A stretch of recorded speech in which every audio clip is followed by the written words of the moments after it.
भागवत भगवान की है आरती, पापियों को पाप से है तारती।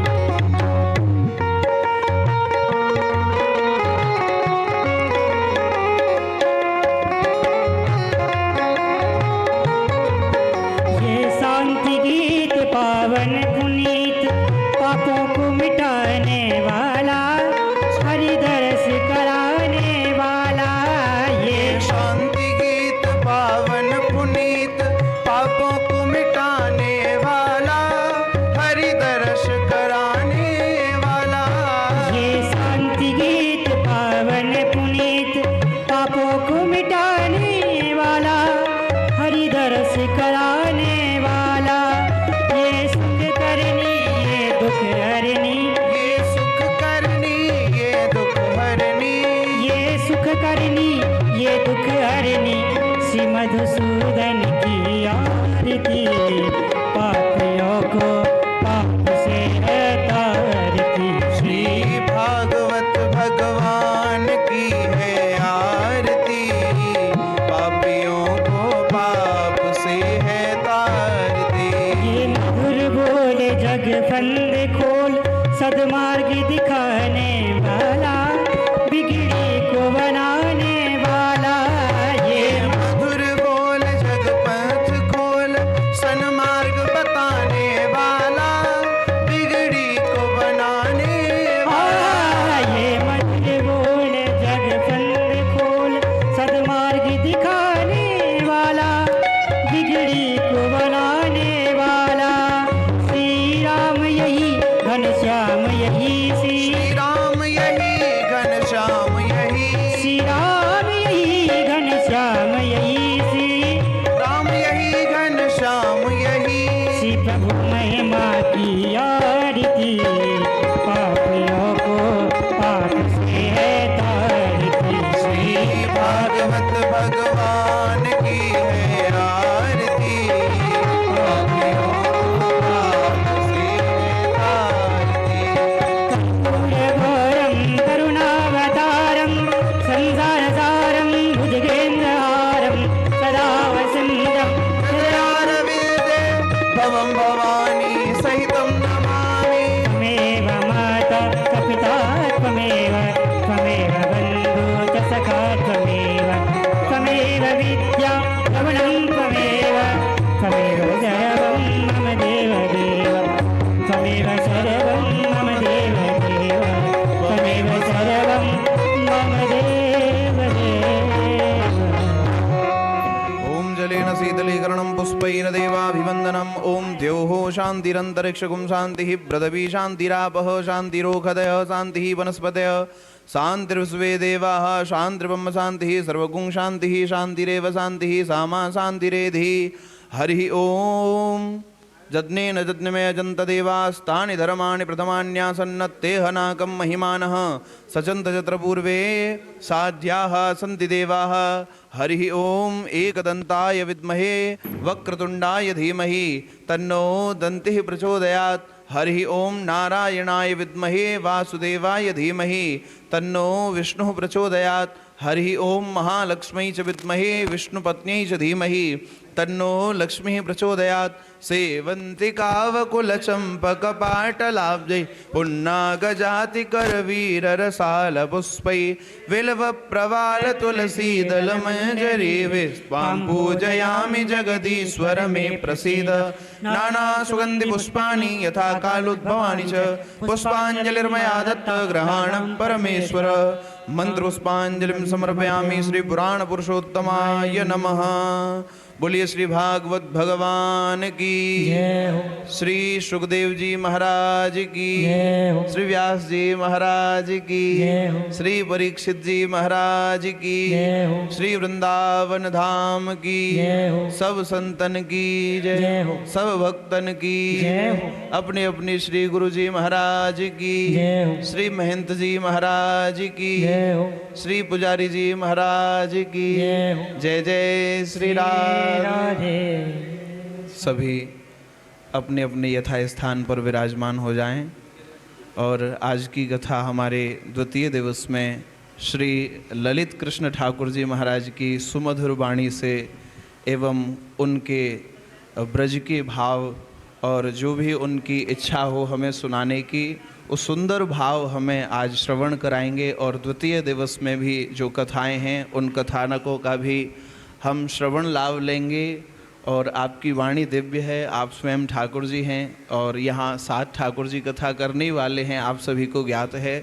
तो आज द्वितीय दिवस में हमारे श्री ललित ठाकुर जी महाराज की वाणी को हम लोग श्रवण करेंगे। बोलिए श्री वृंदावन बिहारी लाल की।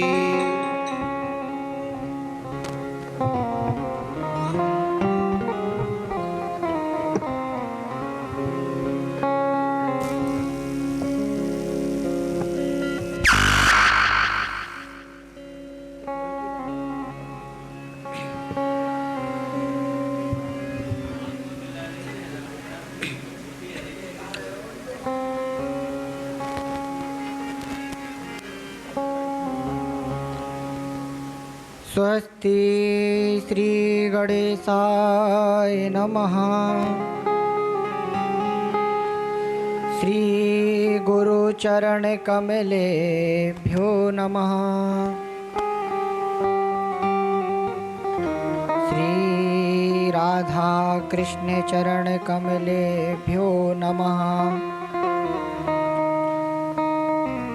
श्री युगल चरणारविंद नमः।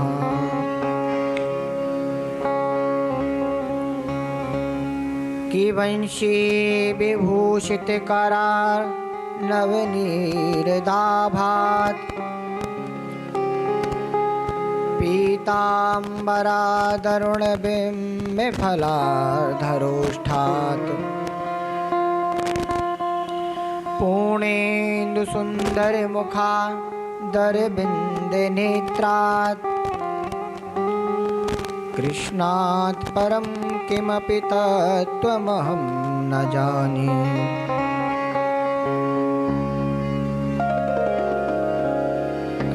कि सब द्वारन को छोड़ के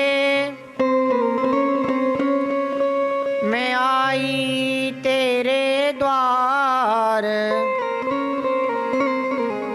हे वृषभान की लाडली निक मेरी ओर निहार। कि वृंदावन बान के बनो और भ्रमर करत गुंजार। दुल्हन प्यारी राधिका और दूल्हे नंद कुमार। कि लाख बार हरि हरि कहो और एक बार हरिदास। अति प्रसन्न श्री लाडली देते विपिन को बास। अतुलित बल धामम हेम शैलाभदेहम धनुज बल कृशानम ज्ञान नामग्रगण्यम। सकल गुण निधानम बाणराणामिधीशम। रघुपत प्रिय भक्तम बात जातम नमामि।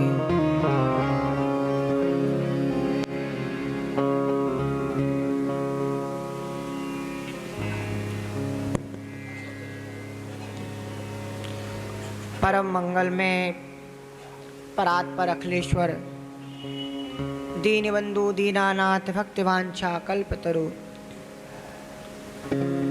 ब्रज रस बिहारी लीला अनुरागी सर्वेश्वर सर्वाधार सर्वनियंता सर्वपालक श्री युगल जोड़ी सरकार श्री सीताराम सरकार इनकी अनुकम अनूप और रस भरी दृष्टि से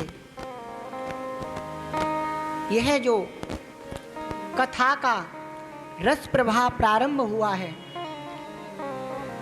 ये 7 दिन के लिए ही नहीं हुआ, अपितु हमारे जीवन में सदैव भगवत चर्चा का जो रस है, जो आनंद है, वो सदैव बना रहे। इसलिए यह भाव हम समस्त जो हमारे भाई ब्रजवासी हैं, हमारे पुजारी बाबा हैं, हमारे संगीत के जो गुरुदेव हैं बलवंत दास जी, उनके अनुग्रह के कारण ये हमारे जीवन में आया है। मैं एक बात हमेशा बोलता हूँ, कहीं भी कथा होती है, संसार में कार्य 2 प्रकार से होते हैं, मन से और बुद्धि से। जिस कार्य में बुद्धि लगती है उसमें स्वार्थ होता है, और जिस कार्य को मन से किया जाता है उसमें परमार्थ होता है। परंतु ना तो ये बुद्धि का कार्य है और ना ही ये मन का कार्य है, ना ही इसमें स्वार्थ है और ना ही इसमें परमार्थ है। इसमें तो ठाकुर जी की, प्रियाजू की कृपार्थ रूपी दृष्टि हमारे ऊपर हुई है। संसार का प्राणी जगह जगह एक ही चीज का जिक्र करता है, बोलता है कि महाराज हम दुखी हैं, हम दुखी हैं, हम दुखी हैं। पर संसार में कोई सुखी है? कोई नहीं। कोई चीज की गारंटी ले सकता है कि हम सुखी हैं? मैं ले सकता हूं, मैं सुखी हूं, आप सुखी हैं, यहां जो बैठे हैं हम सब सुखी हैं। अब पहली बार सुनने को मिल रहा होगा, कोई व्यास ये कह रहा है कि मैं सुखी हूं सबसे ज्यादा। मैं इस चीज पे गर्व करता हूं। पहला कि मुझे मनुष्य जन्म मिला, दूसरा भारतवर्ष में मिला, तीसरा सनातन धर्म में मिला, चौथा ठाकुर जी का जो साक्षात गोलोक धाम कहा जाता है ब्रज, इस ब्रज में मिला, पांचवा वृंदावन में, ये मेरी जन्म भूमि कर्म भूमि दोनों हैं, छठवा ब्राह्मण ब्रजवासी बना, सातवा रास बिहारी की सेवा करने का लाभ मिला, कृपा मिली, आठवां श्री भागवत जी ने जैसा भी समझा अपने अनुरूप हम सबको सेवा का मौका दिया। नौवां इस पितृपक्ष में हम श्रीमद् भागवत की सेवा कर रहे हैं, कथा नहीं कर रहे, ये सेवा है। पितृपक्ष में क्यों मिला? व्यक्ति के ऊपर 4 ऋण होते हैं। पहला पितृ ऋण आता है, दूसरा मातृ ऋण आता है, तीसरा व्यक्ति के ऊपर गुरु का ऋण आता है, और चौथा भगवान का ऋण होता है। कोई बोलता नहीं है, पर चौथा भगवान का ऋण है। व्यक्ति पितृ ऋण से, मातृ ऋण से, गुरु ऋण से जब उऋण हो जाता है, तब उसके जीवन में उसका भजन लगता है। यह हमारे ऊपर पितरों की कृपा है, हमारे पूर्वजों की कृपा है, जो हम इस संसार में हैं। वो नहीं होते तो हम नहीं होते। ठाकुर जी ने इतना सब कुछ हमको दिया है, और इसके पश्चात भी हम मन में यह मलाल करें, कंचन कामनी की लालसा के लिए ठाकुर जी को कोसें, संसार से आस लगाएं, तो इससे बड़ा धिक्कार भरा जीवन फिर किसी का हो भी नहीं सकता। हर ब्रजवासी को अपने पे गर्व करना चाहिए कि ठाकुर जी ने हमको ब्रज में जन्म दिया है। अभिमान नहीं, गर्व। और सबसे बड़ा गर्व ये करना चाहिए कि ठाकुर जी ने अपनी लीला अनुकरण करने के लिए हमें सेवा का मौका दिया है। कान्हा ठाकुर जी ने बड़ी सुंदर बात कही परसों कि ठाकुर जी जो ये शब्द है, ये कोई कमा नहीं सकता। संसार में बताओ कोई व्यक्ति ऐसा है जिसे ठाकुर जी शब्द लगा के संबोधित किया जाए? पर ये हमको प्राप्त हुआ है किससे? महापुरुषों के स्नेह से, उनके दुलार से, उनके प्रेम से यह शब्द हमको मिलता है।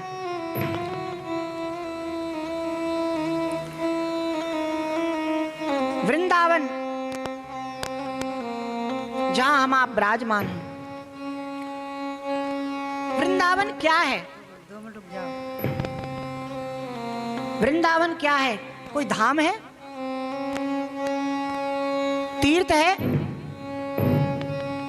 गोलोक है? क्या है वृंदावन? वृंदावन हमारे प्रिया प्रीतम की स्मृति स्थल है। यह हमको ज्ञात कराता है कि यहाँ पे हमारे ठाकुर ने ये लीला करी है। यहाँ पे ठाकुर ने बंसी चुराई, यहाँ पे ठाकुर जी ने काली नाग पुना था, यहाँ पे ठाकुर जी ने दावन लगनी पान की, यहाँ ठाकुर जी ने गिरिराज जी को उठायो। तो ब्रज जो है, वृंदावन जो है, वह ठाकुर जी की स्मृति है। किसी चीज को तभी सोच पाएंगे जब हम उस जगह पर होंगे।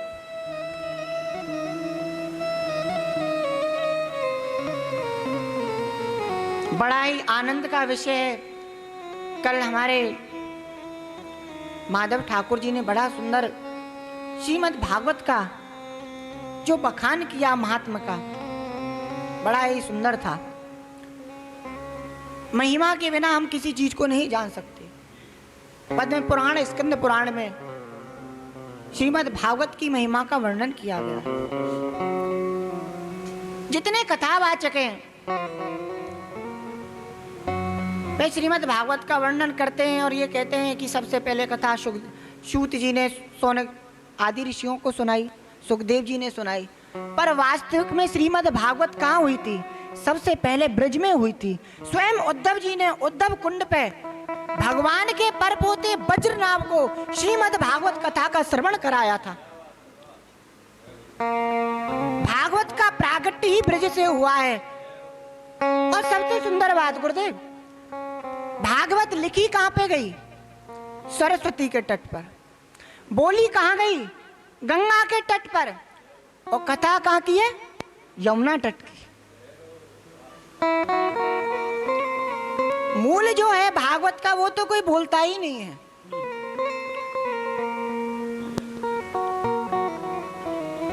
भागवत का जो भाव है वो ब्रज से ही निकलता है।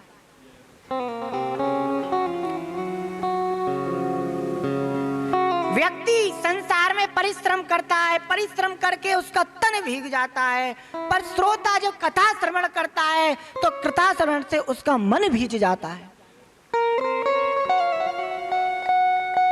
मन नहीं भीगा तो कुछ नहीं भीगा। रास जो है यह महापुरुषों का आशीर्वाद है, उनका प्रेम है। जो ब्रज में पहले वृंदावन को रास के नाम से ही जाना जाता था, बिना रास से कोई वृंदावन को जानता ही नहीं था। आजकल तो आधुनिक युग हो चुका है, बहुत ज्यादा नई नई चीजें बन गई हैं, आविष्कार हो गए, बिल्डिंग बन गई हैं। एक सबसे उत्तम बात बताऊं, 4 वृंदावन है ब्रज में। आदि वृंदावन, घर वृंदावन, निज वृंदावन और निवृत्त वृंदावन। केसी नाम का दैत्य था, उसको नारद जी मिले। नारद जी से कहा कि मैंने भगवान को 12 पत्र भेजे हैं कि आकर के मेरा उद्धार करें, मुझे मार दें, इस योनि से छुटाएं। नारद जी ने कहा ठाकुर जी से, प्रभु भले ही वो राक्षस देह में पड़ा हुआ है, दैत्य है, पर उसकी विनती तो सुनो। कौन सी विनती? उसने कहा है कि आप उसका उद्धार करो। 12 आपके पास पत्र भेजे हैं उसने। भगवान ने कहा वो रहता कहाँ है? वृंदावन में। भगवान ने कहा उससे ये कहो कौन से वृंदावन में रहता है। 4 वृंदावन है। आदि वृंदावन जिसको कामा बोला जाता है, कामवन, जहां भगवान ने 4 धामों को प्रकट किया, वह आदि वृंदावन है। नंदगांव और बरसाना घर वृंदावन है। गोवर्धन निज वृंदावन है, वहां ठाकुर जी ने सखाओं के साथ लीला की। और जिस वृंदावन में हम विराजमान है, ये निवृत्त वृंदावन है, ये निवृत्त वृंदावन है। 4 वृंदावन हैं, पर इस बात को ब्रजवासी ही बता सकते हैं। हम इस चीज का कोई आपको ताना नहीं दे रहे कि हम ब्रजवासी हैं, हम बहुत कुछ जानते हैं। महाराज वो तो वहां की मिट्टी और पानी और हवा तीनों का असर होता है, तभी वहां का व्यक्ति वहां का कहा जाता है। तो जमुना जल पान करके तो हम बड़े हुए हैं, वृक्षों की ब्रज की हवाओं से ही हमने श्वास ली है। दुनिया की तरह कार्बन डाइऑक्सीजन नहीं ले रहे। और ब्रज में कोई ऐसा बालक होगा ब्रज को जाने माटी ना खाई हो, जो रस ब्रज रस चाखन में, ऐसा स्वाद कहाँ है माखन में। हम और आप कथा में विराजमान हैं, तो महाराज यहाँ पे ठाकुर जी की श्रीमद् भागवत कथा श्रवण करने के लिए आए हैं। हमेशा एक बात का सदैव याद रखो, और सबसे हाथ जोड़ करके विनती है इस चीज की कि कहीं भी कथा में जाओ, अगर कथा में जा रहे हो तुम कोई अच्छी बात बोलो, कोई अच्छा श्लोक बोलो, अच्छा भजन गाओ, अच्छी वार्ता बोलो, कवित्व बोलो। पब्लिक ताली बजाती है, महाराज ये बिल्कुल नहीं होना चाहिए। पब्लिक से स्पष्ट मना कर दो, अगर तुम्हें हमारी कोई बात अच्छी लगे तो एक ही कार्य करो, जय जय श्री राम। उनके मुख से एक ही शब्द निकले, ठाकुर जी का नाम। अरे महाराज ये कोई मनोरंजन का साधन थोड़ी है, तो आत्मरंजन का साधन है। श्रीमद् भागवत कथा ठाकुर जी और श्री जी का रूप है। एकम ज्योति बुध वेदा राधा माधव रूपकम। ब्रह्म वैवर्त पुराण में कहा है कि ठाकुर जी श्री जी हैं, श्री जी ठाकुर जी हैं, जब गोलोक में प्राकट होता है। और यही बात भगवान शंकर सम्मोहन तंत्र, जिसको गोपाल मंत्र कहा जाता है, उसमें भी बोला है, गौर तेज विनायस्तु श्याम तेज समर्चेत जपे ध्यायते वापी सा भवेत पातकी सेवे। गौर तेज माने राधा रानी, श्याम तेज माने ठाकुर जी। इनमें जो अंतर समझता है वो व्यक्ति महापातकी कहा गया है। बड़े बड़े महाराज शिल्पकार हुए, किसी ने सोने की मूर्ति बनाई, किसी ने चांदी की मूर्ति बनाई, किसी ने अष्टधातु की बनाई, किसी ने महाराज रत्नों से जड़ित मूर्ति बनाई। पर हमारे वेद व्यास जी बड़े ही चतुर शिल्पकार हुए, ना सोने की मूर्ति बनाई, ना चांदी की मूर्ति बनाई, ना अष्टधातु की मूर्ति बनाई। उन्होंने ठाकुर जी की शब्दमय मूर्ति श्रीमद् भागवत कथा को संसार में प्रकट कर दिया।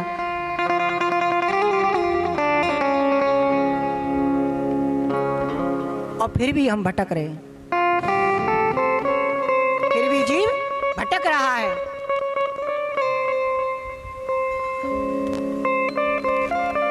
भागवत जी को व्यापार ज्यादा और भाव कम रखा है लोगों ने। इतनी अनमोल और इतनी पावन वस्तु हमारे पास है, फिर भी जीव उसे पढ़ना नहीं चाहता। वेद, वेद से उपनिषद, उपनिषद से ब्रह्म सूत्र इत्यादि की रचना हुई है, पर सबका सार निकाल करके श्रीमद् भागवत को ही रखा है। पता है कली काल में कोई भी जीव इतनी जल्दी ठाकुर जी को प्राप्त नहीं कर सकता। भागवत जी कितनी सुलभ है। और ठाकुर जी की कोई लीला देखनी हो और तुम्हारे फोन में नेट भी नहीं चल रहा हो, इंटरनेट का जमाना है, अरे महाराज 10वां स्कंद निकारो, कोई सी लीला निकाल के पढ़ ली, वहां में आनंद आवेगो, वहां में आवेगो। आज जब वो लीला आपने पढ़ ली, जब तुम उसे देखोगे तो उसमें कितना आनंद आएगा। इतनी सुलभ श्रीमद् भागवत है। और महाराज अगर कोई सुनाए में बारो ब्रजवासी बालक हो तो वहां में अलग है। देखो कथा प्रवक्ता संसार में बहुत हैं, पर कोई ब्रजवासी बालक कथा करे ना तो वहां पे श्री जी की कृपा है।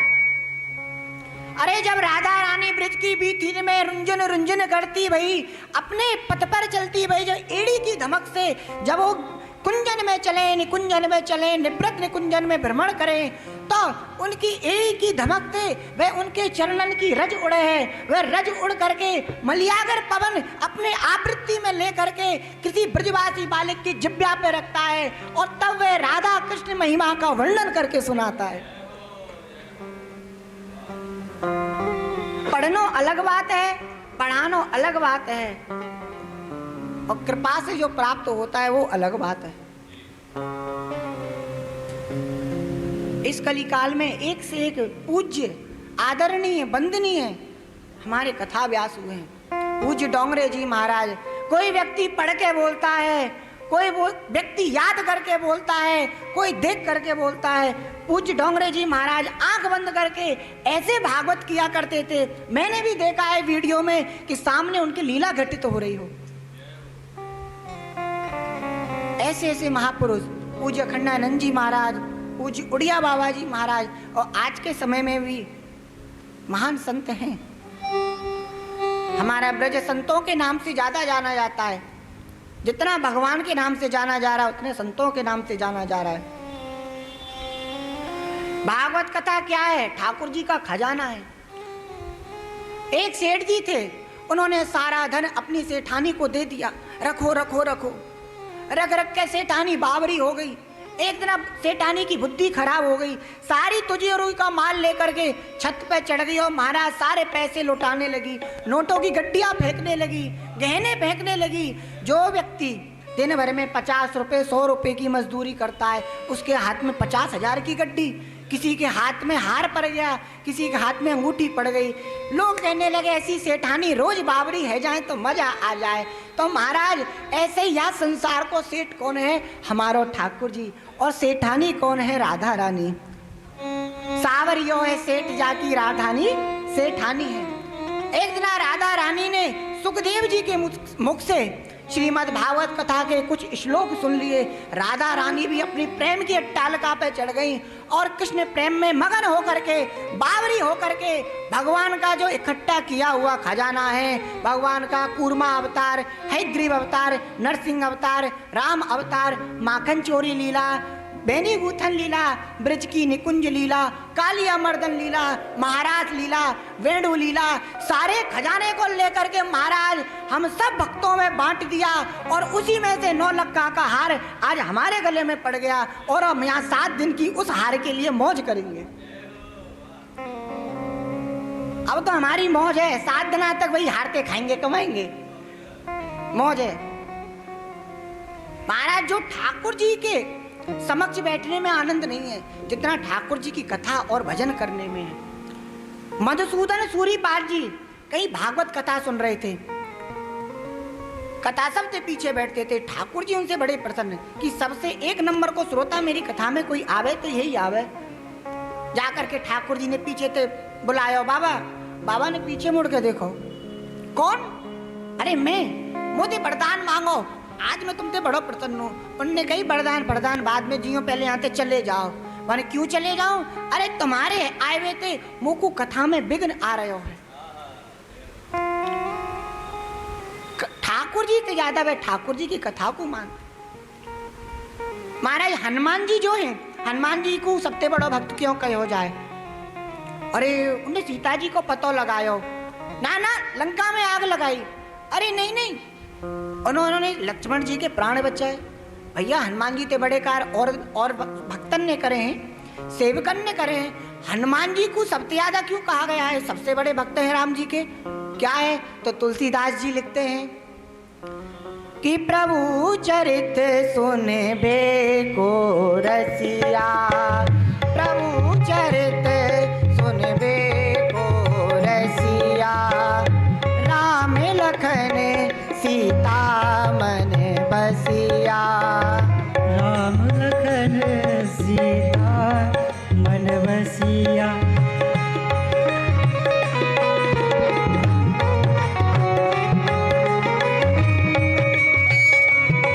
सुनबे को रसिया।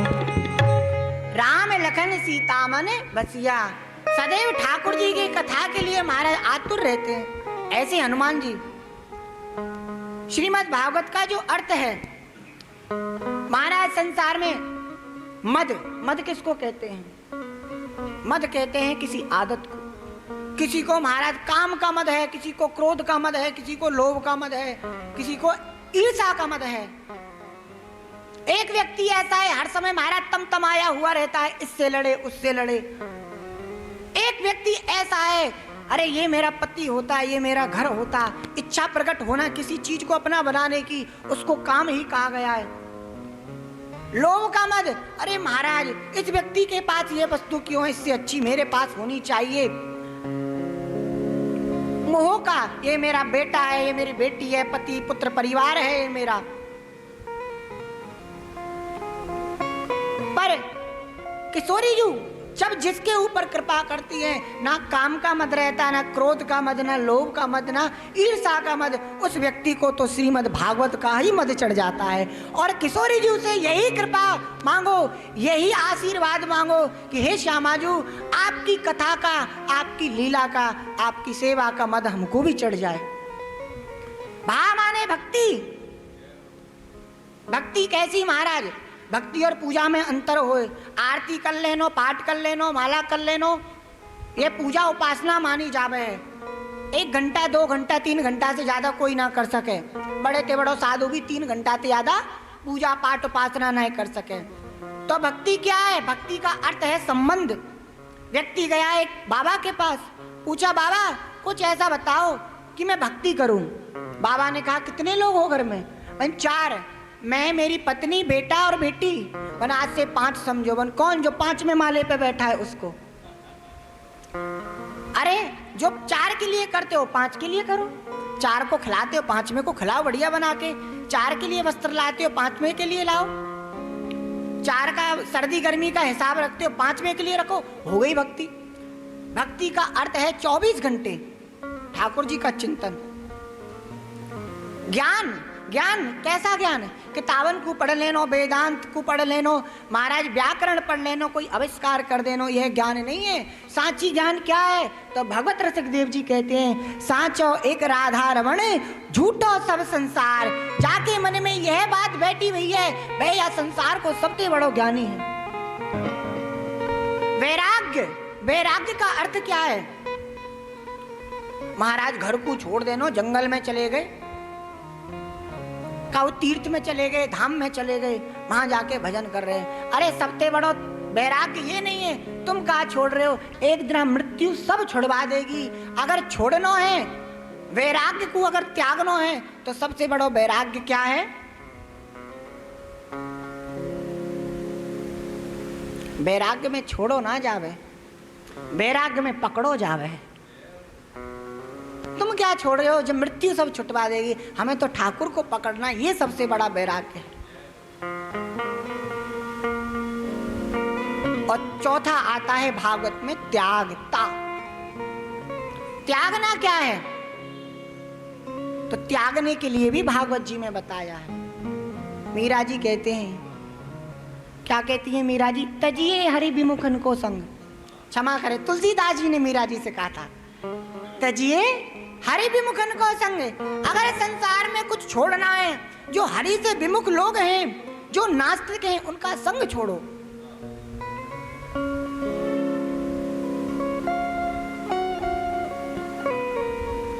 और कहा छोड़े? चिंता, चिंता को छोड़ो। जब तुम चिंता को छोड़ोगे तो तुम्हारे हृदय में ठाकुर को चिंतन आवेगा।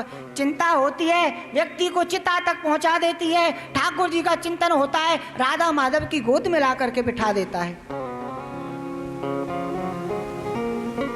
श्री माने राधा रानी, मद माने कृपा, भा माने भक्ति, क्या माने ज्ञान, वा माने वैराग्य, और ता माने त्याग।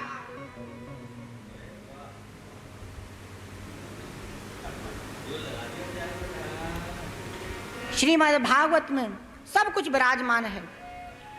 जिसे भी देखो महाराज 90 साल के लोग हाथों की रेखा दिखाते हैं, महाराज जी बताओ सुख कब आएगा, आनंद कब आएगा, कुंडलियां दिखाते हुए फिरते हैं। और महाराज संसार के विषयों में इतने आसक्त होते हैं, कहेंगे मेरे जीवन में सुख नहीं था पर मेरा बेटा फॉर्च्यूनर में चलता है, मैं तो छोटे से कमरे में रहा पर मेरा बेटा बंगले में रहता है, मैं तो रूखा सूखा खाता था मेरा बेटा फास्ट फूड खाता है।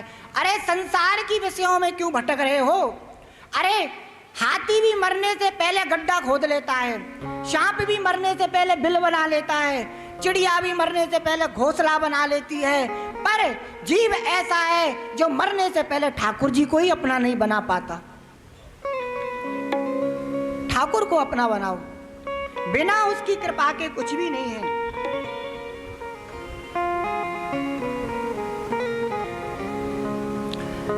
आज का जो युग है कहने को तो कलिकाल है, पर इस युग में भी हम पे महापुरुषों की कितनी कृपा हुई। आज से 600 वर्ष पहले मोहम्मद लोधी का राज था दिल्ली पर, इतना भयंकर समय था। उस समय बच्चों को महाराज बीच चौराहे पे काट दिया जाता था। जो ज्ञानी हुआ करते थे वे ज्ञान के नाम पे बहस किया करते थे, द्वैत अद्वैत को लेकर के महाराज नास्तिक लोग पैदा हो गए।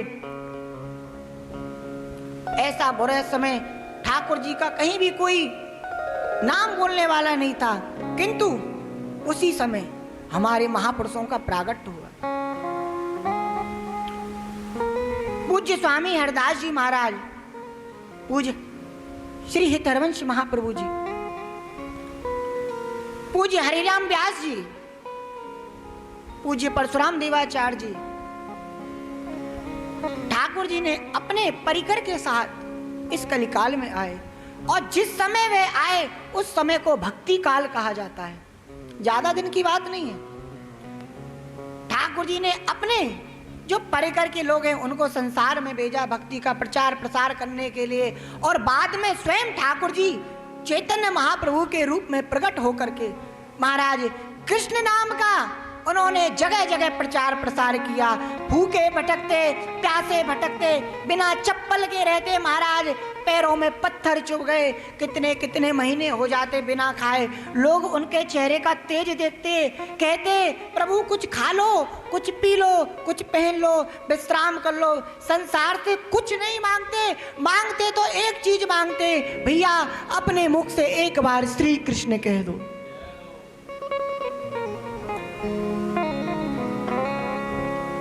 स्वयं ठाकुर जी ने अपने नाम का प्रचार किया। ठाकुर जी ने सोचा क्या भक्त रोता है मेरे लिए, मैं तो सब जगह रहता हूँ, फिर भी ये क्यों तड़पता है मेरे लिए, क्या आनंद आता है इसके लिए। तो किसी भक्त ने कहा एक बार तड़प के देखो कितना आनंद आता है और कितना विरह होता है, कितना कष्ट होता है। तो ठाकुर जी ने भक्तों की बात मान करके ही चैतन्य महाप्रभु का रूप लिया, और अपने विरह के लिए ठाकुर जी तड़पे रोए। ठाकुर जी ने कहा जितना आनंद मुझे इस विरह में आया है इतना तो मुझे त्रिभुवन के किसी भी सुख में नहीं आ सकता। चैतन्य महाप्रभु का चरित्र जिन्होंने पढ़ा है, जिन्होंने देखा है, वे इसकी महिमा जानते हैं।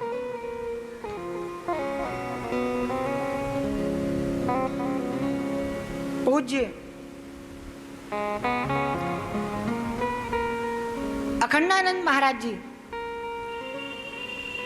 जिन्होंने आज के समय में हम सबको श्रीमद् भागवत को हिंदी अनुवाद करके हम सब लोगों तक सुलभ कराया है। हमारे महापुरुषों ने हमारे लिए बहुत कुछ किया है, पर हमें ऐसे मूढ़ बुद्धि के व्यक्ति हैं कि हम उस चीज का लाभ नहीं ले पा रहे हैं।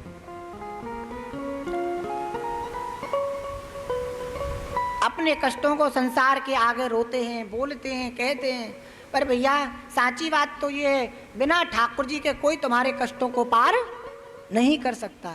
अगर तुम्हें अपनी नैया को पार करना है और यह भव सागर से पार जानो है तो एक ही उपाय है, ठाकुर जी की उंगली पकड़ लो। क्या मैंने हमारे ब्रज में उंगली पकड़ के हाथ पकड़ रहा है, तुम उंगली पकड़ो तुम्हारा हाथ ही पकड़ के झटक ले, आजा। बड़ा ही सुंदर भाव है। तो हमारी नैया को ठाकुर जी ही पार करेंगे। वैसे तो हमारी तो पार ही है, एक तरीका से देखी जाए। ओ तेरी पार करेंगे नैया, भज कृष्ण कन्हैया, पार करेंगे नैया।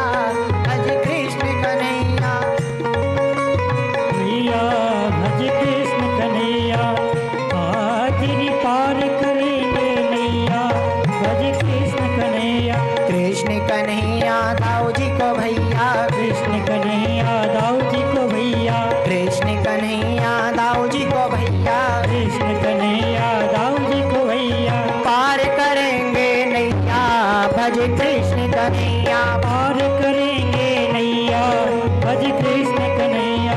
नित दिन भज गोपाल प्यारे, सावरिया गिरधारी बांके, पावरिया गिरधारिया, नित दिन भज गोपाल प्यारे, भज गोपाल प्यारे, सावरिया गिरधारी बांके, कांवरिया गिरधारी बांके, नटवर चतुर रैया भज कृष्ण कन्हैया, नटवर चतुर रैया भज कृष्ण कन्हैया, पार करेंगे नैया भज कृष्ण कन्हैया, तेरे पार करेंगे नैया भज कृष्ण कन्हैया। श्वास श्वास भज नंद दुलारे, श्वास श्वास भज नंद दुलारे, वही बिगड़े काज सवारे, वही बिगड़े काज सवारे, श्वास श्वास भज नंद दुलारे, श्वास श्वास भज नंद दुलारे, वही बिगड़े काज सवारे, ओ तेरे बिगड़े काज सवारे, मोहन चतुर कन्हैया भज कृष्ण कन्हैया, मोहन कृष्ण कन्हैया भज कृष्ण कन्हैया, और करेंगे नैया भज कृष्ण कन्हैया।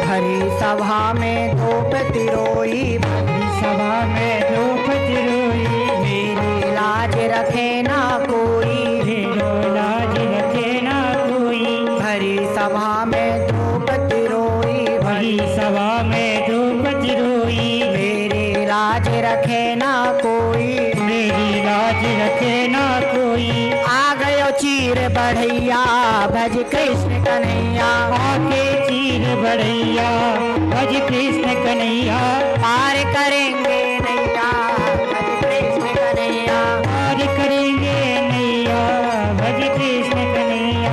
कृष्ण कन्हैया दाऊ जी को भैया, कृष्ण कन्हैया दाऊ जी को भैया, कृष्ण कन्हैया दाऊ जी को भैया, कृष्ण कन्हैया दाऊ जी को भैया, पार करेंगे नैया भज कृष्ण कन्हैया, फिर पार करेंगे नैया भज कृष्ण कन्हैया।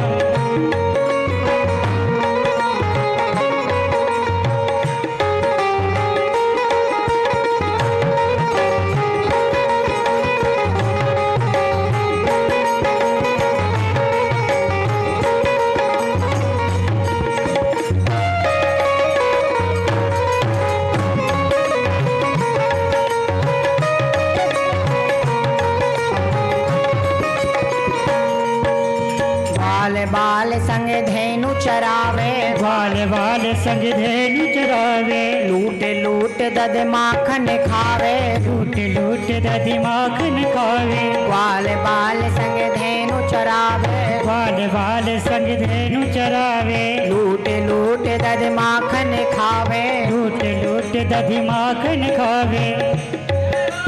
भैया नेक नाच लियो, हमारी तो वो वाली बात है, जब नाचने लगे तो घूंघट को कहा करवो,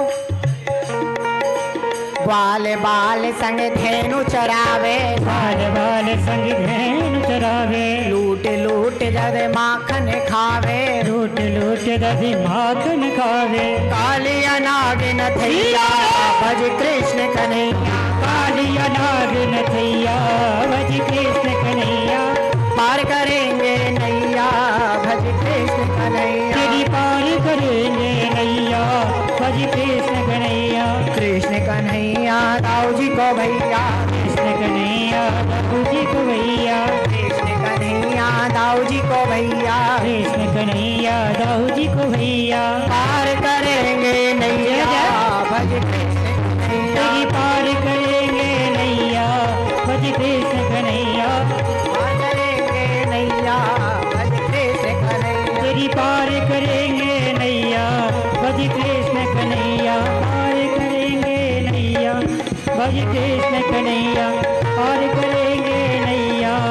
भज कृष्ण कन्हैया।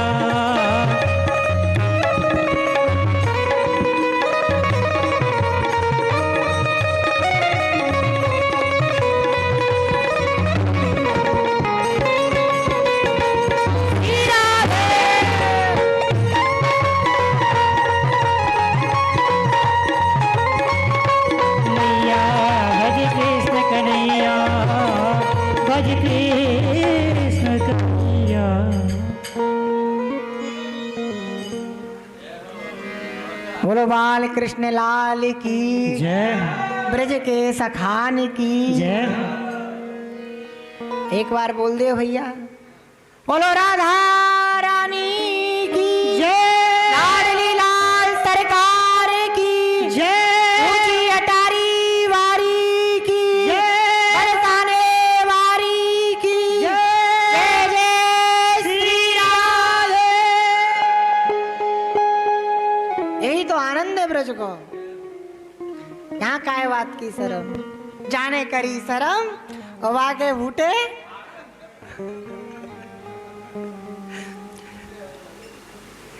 यही ब्रज को आनंद है। महाराज वृंदावन को तो सब कछु उल्टो है। अभी ग्रहण करो, दुनिया महाराज कोई पाठ कर रही है, कोई जप कर रो, कोई स्तोत्र कर रो है, कोई कछु कोई प्राणायाम प्रत्याहार का कर रो है, पर वृंदावन में उल्टो है। वह भगवत रसिक देव जी अपनी वाणी में कहमे, अपूर्ण परो ग्रहण को जोग, चंदा झपट राहु को पकड़त करत आपनो भोग। संसार में क्या होता है, राहु चंद्रमा को खाता है। ब्रज में क्या होता है, यहाँ का चंद्रमा राहु को पकड़ लेता है।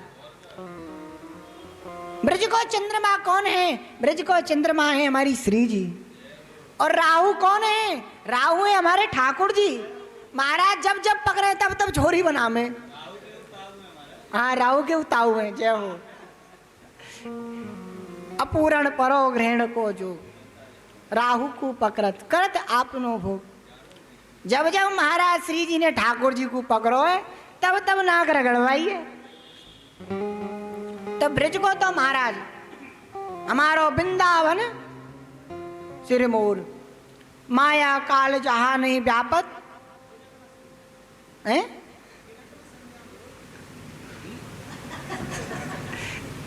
जय हो। कोई बात, माया काल जहां नहीं व्यापक तहां रसिक सिरमौर। वृंदावन को जो आनंद है महाराज, एक बात तो है, संसार को व्यक्ति कितनों भी नाच ले और कितनों भी कूद ले, आनंद तो ब्रजवासी ले हर चीज को ब्रज में। हाँ, बाढ़ आ गई है, दुनिया भग गई। हाँ, वृंदावन में आए के बड़े बड़े बिजनेस चल रहे, लोग इनके सबरे बह गए और ब्रजवासी बालक ने देखो फुत्तक नारे। पता, यही तो आनंद है। जमुना जी में बाढ़ नहीं आई है, कहने के लिए हल्ला मच रहा है जमुना जी में बाढ़ आ गई, बाढ़ आ गई। जमुना जी में बाढ़ नहीं है, जमुना जी तो अपने घर में आई है। तो मैं उनके घर पे कब्जो करके बैठे हो, सांची बात तो जी है। जमुना जी में बाढ़ नहीं है। जमुना जी की जो वास्तविक जो चौड़ाई है 12 किलोमीटर है। एक कोस में 3 किलोमीटर है, में 4 कोस की है यमुना जी। तो यमुना जी को जो वास्तविक स्वरूप है 12 किलोमीटर की चौड़ाई है। और यमुना जी को पान करके ही ब्रजवासी यमुना जी को बालक कहो जावे। जब कालिया नाग ब्रज में आया, ठाकुर जी ने उसको नाथा, नाग पत्नियों ने स्तुति की। बल्लवाचार्य जी अपनी टीका में लिखते हैं सुबोधनी में, ठाकुर जी उसका वध करने के लिए तैयार हो गए, क्योंकि उसकी वजह से ब्रजवासियों को, गैयाओं को बड़ा कष्ट हुआ। नाग पत्नियों की विनती करने पे भी ठाकुर जी ने कालिया नाग को नहीं छोड़ा। मन में ठान लिया मार दूंगा इसे मैं, पर यमुना जी सामने आ गए हाथ जोड़ के, प्रभु छोड़ दो। अरे कैसे छोड़ दूं, इसने लोग नहीं छोड़े हमारे। नहीं, ये मेरा पुत्र है।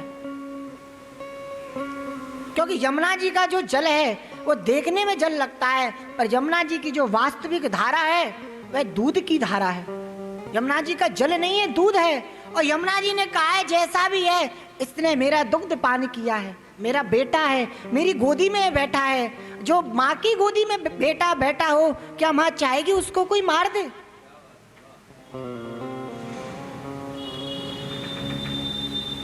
तो पे चढ़े दूध की धार। दूध की धार का अर्थ क्या है? यमुना जी हैं। गिरिराज जी के ऊपर यमुना जी का जल चढ़ाया जाता है, तो दूध की धार कहा गया है। एक और है, मुझे याद ना आ रहा है, एक और कछु हते ऐसी लाइन, आपको मैं प्रमाण देता हूं पर स्मृति में ना आ रही। तो ब्रजवासी तो यमुना जी को पुत्र है। कल कथा में हमने श्रीमद् भागवत कथा का महात्म्य सुना। आज हम कथा में प्रवेश कर रहे हैं भागवत जी प्रथम स्कंद में। तो भागवत जी में सबसे पहले 3 श्लोकों का मंगलाचरण हुआ है। तो सबसे विनती है कि सभी लोग उसको साथ में करें, उच्चारण करें तो हमें ज्यादा अच्छा लगे। कि जन्मादस्य यतो निवयादितरतस् चार्थे सुभिज्ञस्वराट् तेने ब्रह्म हृदयादि कवये मुह्यन्ति यत् सूरया तेजो वारिमृदां यथा विनिमयो यत्र त्रिशरे गोमृषा धाम्ना स्वेन सदा निरस्तकुहकं सत्यं परं धीमहि धर्मः प्रोचित केतवोत्र परमो निर्मसराणां सतां वेद्यं वास्तवमत्र वस्तु सेविदं तापत्रयो निमूलनम्। श्रीमद् भागवते महामुनि कृते किं वा परिरीश्वरा सद्दो हृद्वरुद्धतेऽत्र कृतवी शुश्रूषुभे तत्क्षणात् निगम कल्पतरोर्गलितं फलम् सुखमुखादमृतद्रव संयुतं पिबत भागवतं रसमालयं मुहुरहो रसिका भुवि भावुका। श्रीमद् भागवत में जहाँ पे भी हम किसी श्लोक का, स्तोत्र का, स्तुति का कहीं भी उच्चारण सुनते हैं तो वहां पे उवाच सब आता है। सूत उवाच, शुक उवाच, मैत्रेय उवाच। पर भागवत जी के इन 3 श्लोकों में उवाच नहीं है, उवाच का प्रयोग नहीं किया गया। ये जो 3 श्लोक हैं, ये 3 श्लोक जो हैं, ये बुद्धि को बढ़ाने वाले हैं। किसी विद्वान की अगर पहचान की जाती है ना, तो भागवत जी से की जाती है, और भागवत जी के इन 3 श्लोकों से ही उस विद्वान की पहचान होती है। यह भागवत जी के 3 श्लोक देवी पर्क हैं, गणेश पर्क हैं, राम पर्क भी है और कृष्ण पर्क भी है। अद्वैत अपने अनुसार इसका वर्णन करता है, द्वैत अपने अनुसार करता है, विशिष्टाद्वैत अपने अनुसार करता है, भेदाभेद अपने अनुसार इनका वर्णन करता है। ये कहीं भी घट बढ़ जाते हैं। यह 3 श्लोक बुद्धि को बढ़ाने वाले हैं। पूज्य हमारे गुरुदेव ने परसों हमसे वाली बात कही थी। हमसे उन्होंने पूछा, हम अटक गए। अब गुरु तो गुरु है, गुरु के सामने चेला क्या कर सकता है। तो गुरु जी ने कहा कि जिसे भागवत जी की कृपा प्राप्त करनी हो, जल्दी से जल्दी करनी हो, और व्यक्ति व्याकरण भी नहीं पढ़ा हो, तो इन 3 श्लोकों का श्रद्धा पूर्वक दिन में अगर एक बार भी पाठ करे तो भागवत जी उसकी बुद्धि को तीव्र कर देती है। यह जो 3 श्लोक हैं बुद्धि को तीव्र करने वाले हैं। श्रीमद् भागवत में जो विशेष प्रसंग रहे वहां जा का ही प्रयोग हुआ है। भागवत का प्रारंभ भी जासे ही हुआ है, जन्माद्यस्य तोन्मयादितरतस्य। भगवान ने यह पहला अवतार लिया था, वराह अवतार। जितम जितम ते जितम यज्ञ भावना, जासे ही प्रारंभ हुआ। और गोपियों ने जब भगवान का गोपी गीत गाया तो वह भी जासे ही प्रारंभ किया, जयति तेदिकम जन्मनः ब्रज।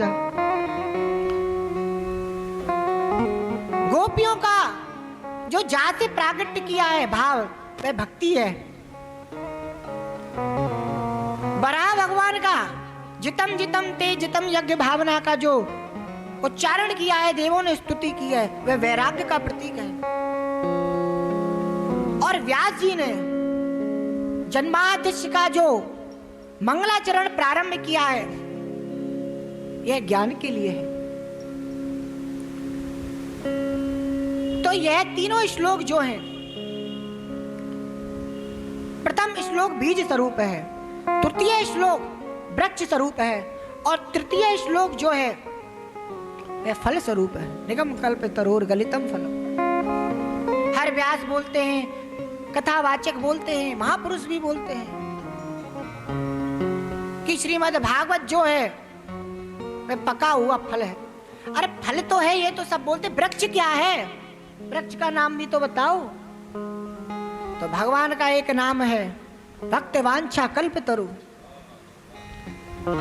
भगवान से ब्रह्मा जी पे आया, ब्रह्मा जी की शाखा पे आया, ब्रह्मा जी की शाखा से नारद जी की शाखा पे आया, नारद जी से व्यास जी की शाखा पे आया, व्यास जी से सुखदेव जी की शाखा पे आया, श्री सुखदेव जी की शाखा से सूत जी की शाखा पे आया, सूत जी की शाखा से गुरु परंपरा से यह फल इस संसार में वितरण हो गया। श्रीमद् भागवत जो है ये पात्र के अनुसार ही उसको प्राप्त होती है। जैसे स्वाति बूंद होती है, स्वाति नक्षत्र होता है, अगर वह केला के ऊपर गिर जाए तो कपूर बन जाता है, समुद्र में गिर जाए शीप बन जाता है, अगर सर्प के ऊपर गिर जाए तो क्या बनता है? विष बन जाता है। बूंद वही है, पात्र का फर्क है। जैसा पात्र होता है वैसा उसका प्रभाव होता है। तो श्रीमद् भागवत के ये तीनों श्लोक जो हैं मंगलाचरण के, ये बुद्धि को बढ़ाने वाले हैं। और श्रीमद् भागवत में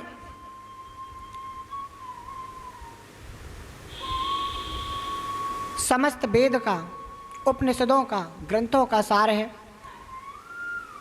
वेद व्यास जी महाराज ने 17 पुराणों की रचना की, एक वेद से 4 वेद कर दिए, किंतु उनके मन में संतोष नहीं आया।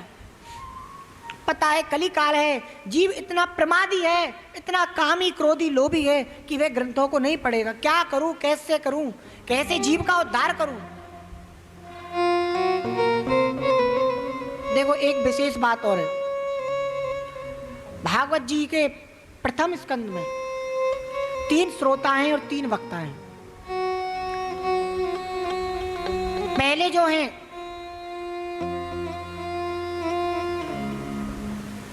वे हैं नारद जी और व्यास जी, दूसरे सुखदेव जी और परीक्षित जी,